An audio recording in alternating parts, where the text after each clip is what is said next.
Isang 21 anyos na lalaki arestado ng Tarlac PNP na tinaguri ang most wanted person sa kasong robbery sa barangay Kaaramutan, La Paz, Tarlac. Base sa ulat ng Tarlac PNP, naaresto ang akusado sa isinagawang manhunt operation na pinagsanib puwersa ng mga operatiba ng La Paz Municipal Police Station, Intelligence Unit sa 3rd Platoon 304th MC RMFB3 na nagresulta sa agarang pagkakaaresto nito.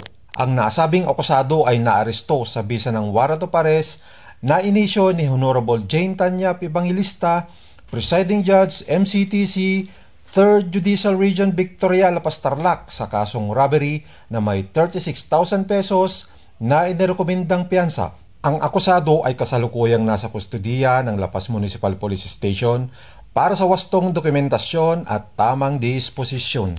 Mula dito sa Tarlac Police Provincial Office, ito ang inyong PNN Correspondent, Police Executive Master Sergeant Delfin Francisco de la Cruz, alagad ng batas, tagataguyod ng Balitang Pulis.